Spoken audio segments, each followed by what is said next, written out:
Hello दोस्तों, हम आज बात करने वाले हैं गेट 2026 के एग्ज़ाम पैटर्न के बारे में एंड लेटेस्ट सिलेबस के बारे में। जो भी एस्पिरेंट हैं, जो कि हमारे बी-फार्म के स्टूडेंट हैं, लैब साइंस के स्टूडेंट हैं, जो गेट की प्रिपरेशन कर रहे हैं, उनके लिए ये वीडियो होने वाला है। और मेरा मोटो है कि मैं सिंपल वे में आपको समझा सकूँ कि एग्ज़ाम पैटर्न कैसे होने वाला है एंड जो लेटेस्ट सिलेबस है, वो किस-किस टॉपिक को सबसे ज़्यादा वेटेज दिया गया है, उसको हम इस वीडियो में देखेंगे। तो आप जुड़े रहिए, मेरे चैनल को सब्सक्राइब कर लीजिए इसी अच्छी सी इन्फॉर्मेटिव वीडियो के लिए। Okay, now we start. जो एग्ज़ाम पैटर्न है, वो कैसे होने वाला है। Okay, first we start the exam pattern. Okay, हम स्टार्ट करते हैं। फर्स्ट अभी क्वेश्चन पेपर पैटर्न, ठीक है। मोड ऑफ एग्जामिनेशन कैसा है आपका, कंप्यूटर बेस्ड टेस्ट है।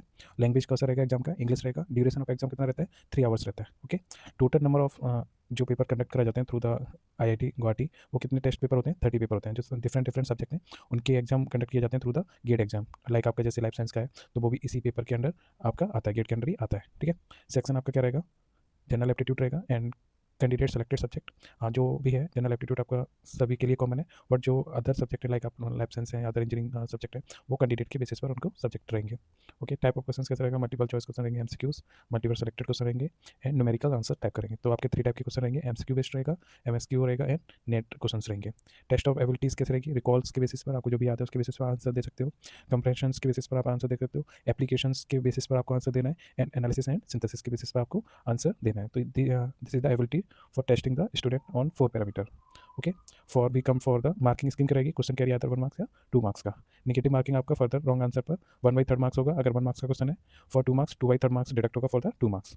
देर no negative marking for the MCQ question and NAT question. जो आपके मल्टी सेलेक्टेड क्वेश्चन है या न्यूमेरिकल क्वेश्चन है, उनके लिए कोई नेगेटिव मार्किंग नहीं होगी। बट जो आपके एमसीक्यू है, उनके लिए आपके नेगेटिव मार्किंग कंपलसरी है। Okay, let's now to the paper code. अब लैब साइंस का पेपर कोड क्या है आपका, एक्सेल। तो हम एक्सेल पर आ जाते हैं, ठीक है। जो सेक्शन पी है डेट इज कॉल्ड केमिस्ट्री, वो किससे रिलेटेड है, केमिस्ट्री से रिलेटेड। वो क्या रहेगा, कॉमन रहेगा सभी एक्सेल स्टूडेंट के लिए, जो भी लाइफ साइंस के स्टूडेंट हैं या बी फार्म के स्टूडेंट हैं जो एक्सेल के थ्रू गेट क्वालिफाई करना चाहते हैं, तो उनके लिए क्या क्या रहेगा, केमिस्ट्री आ रहा है 180, तो क्लियर है।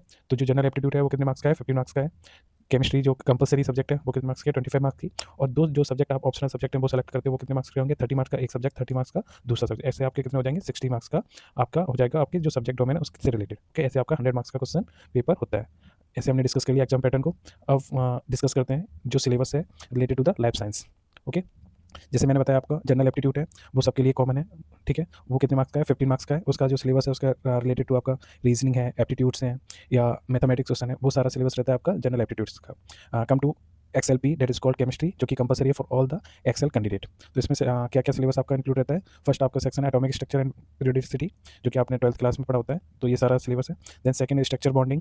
Then third one S P and D block elements के बारे में पूछते हैं।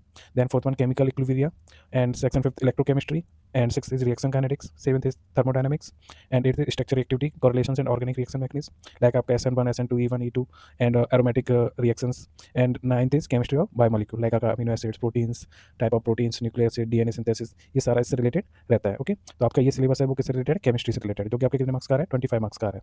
Let's come to subject, optional subject जो आपके कौन कौन से होते हैं, बायोकेमिस्ट्री होता है, जियोलॉजी होता है, बॉटनी होता है, आपका माइक्रोबायोलॉजी होता है एंड फूड टेक्नोलॉजी होता है। जो लाइफ साइंस के स्टूडेंट हैं वो आपके प्रिपरेशंस के अकॉर्डिंग आप अपने 2 ऑप्शनल सब्जेक्ट को सेलेक्ट कर सकते हो, ठीक है। जो स्टूडेंट बायोकेमिस्ट्री सेलेक्ट करते हैं उनके लिए जो भी रहता है, सेक्शन 1 में आपके लिपिड एंड प्रोटीन से रिलेटेड क्वेश्चन रहते हैं।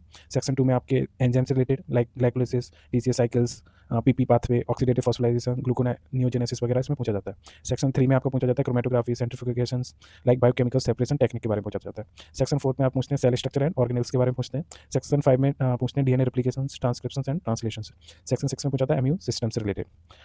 जो स्टूडेंट बॉटनी सेलेक्ट करते हैं उनके लिए क्या सिलेबस रहेगा, जैसे सेक्शन 1 में प्लांट सिस्टमेटिक्स पूछ सकते हैं, सेक्शन 2 में प्लांट एनाटॉमी एंड सेक्शन 3 में plant development, fourth plant physiology and biochemistry and section 5 में जेनेटिक्स एंड जीनोमिक्स, सेक्शन 6 में plant breeding and genetic modification and genome editing पूछ सकते हैं, इससे टॉपिक से रिलेटेड क्वेश्चन आते हैं। 7th में इकोनॉमिक एंड अप्लाइड बॉटनी से क्वेश्चन आते हैं। 8th में प्लांट पैथोलॉजी से क्वेश्चन आते हैं एंड सेक्शन 9 में इकोलॉजी एंड इन्वायरमेंट आते हैं। This is the syllabus related to the botany. Let's come to the third subject, that is called microbiology. That is section on historical perspective. Section 2 method in microbiology. Section 3 is microbial taxonomy and diversities. Section 4 में आपके prokaryotic cells and structure and functions से related question आते हैं। Section 5 में आपके microbial growth से question आते हैं, जैसे definition of growth, growth curve, इससे रिलेटेड। सेक्शन 6 है कंट्रोल ऑफ माइक्रो ऑर्गेनिज्म, जैसे डिसइंफेक्शन क्या होता है, स्टेरिलाइजेशन प्रोसेस क्या होती है। सेक्शन 7 है आपका माइक्रोबियल मेटाबॉलिज्म सेक्शन 8 है आपका माइक्रोबियल डिसीज इन होस्ट पैथोजन इंट्रैक्शंस। सेक्शन 9 है chemotherapy antibiotics, classification of antibiotic इसमें पूछते हैं, मैकेनिज्म ऑफ एक्शन इसमें पूछते हैं। सेक्शन 10 है आपको माइक्रोबियल जेनेटिक्स, लाइक आपका ट्रांसफॉर्मेशन क्या होता है, कंजुगेशन क्या होता है, ट्रांसडक्शंस क्या होता है। एंड सेक्शन 11 पूछते हैं microbial ecology. Okay, this is the syllabus related to the microbiology. ये 3 ऑप्शनल सब्जेक्ट के सिलेबस मैंने अभी बता दिया आपको। फोर्थ वन आपका रहता है जूलॉजी। जूलॉजी का फर्स्ट सेक्शन रहेगा एनिमल डाइवर्सिटी से क्वेश्चन आते हैं। सेक्शन 2 वैल्यूएशन से क्वेश्चन आते हैं। सेक्शन 3 जेनेटिक्स से क्वेश्चन आते हैं। Section 4 biochemistry and molecular biology से आते हैं। सेक्शन 5 सेल बायोलॉजी से आते हैं। Section 6 gene expression and eukaryotes से क्वेश्चन आते हैं। Section 7 animal anatomy and physiology से क्वेश्चन आते हैं। सेक्शन 8 पैरासिटोलॉजी एंड इम्यूनोलॉजी से क्वेश्चन आते हैं। सेक्शन 9 डेवलपमेंट बायोलॉजी से आते हैं। सेक्शन 10 इकोलॉजी से आते हैं। सेक्शन 11 एनिमल बिहेवियर से क्वेश्चन आते हैं। This is the syllabus related to the zoology. Let's come to the last optional subject, it is called food technology. इसका कोड क्या रहेगा, XL U. The first section is food chemistry and nutrition. इसमें related आपके carbohydrates से related question रहेंगे। Section 2 food microbiology से related question रहेंगे। आपके क्वेश्चन बनते हैं यहाँ पे माइक्रोबियल ग्रोथ क्या होती है, ग्रोथ एंड डेट काइनेटिक्स क्या होता है, ठीक है, ये क्वेश्चन आपके फॉर्म होते हैं। सेक्शन 3 होता है आपका फूड प्रोडक्ट टेक्नोलॉजी, इसमें पूछते हैं प्रोसेसिंग प्रिंसिपल्स क्या होते हैं। सेक्शन 4 होता है फूड इंजीनियरिंग, इसमें पूछते हैं मास एंड एनर्जी बैलेंस क्या होता है, मोमेंटम ट्रांसफर क्या होता है, हीट ट्रांसफर क्या होता है, फिक्स एंड फ्लेक्स लॉस क्या होते हैं। तो ये सारे क्वेश्चन आपके अगर फूड टेक्नोलॉजी से रहेगा तो ये आपका सिलेबस है जिससे क्वेश्चन आपके प्रिपेयर होते हैं या बनते हैं in the GATE exam. Okay, तो यहाँ हमने डिस्कस कर लिया जो भी आपके 5 ऑप्शनल सब्जेक्ट है उनका सिलेबस आपने देख लिया। ओके, आपने कंपलसरी सब्जेक्ट केमिस्ट्री का सिलेबस मैंने आपको बता दिया, देन आपका एप्टीट्यूड का बता दिया एंड एग्जाम पैटर्न के बारे में बता दिया। ये सीबीटी बेस्ड रहता है और इंग्लिश मीडियम ही रहता है। ओके, अगर कोई भी डाउट है तो मुझे कमेंट कर दीजिए, तो मैं वहाँ पर आपको डाउट क्लियर कर दूँगा। और इसी सारे इन्फॉर्मेटिव वीडियो के लिए मेरे चैनल से जुड़े रहिए और अपने फ्रेंड को भी मेरे चैनल का लिंक शेयर कीजिए जिससे और ज़्यादा स्टूडेंट जिन्हें और उनको फ़ायदा हो। तो थैंक यू दोस्तों।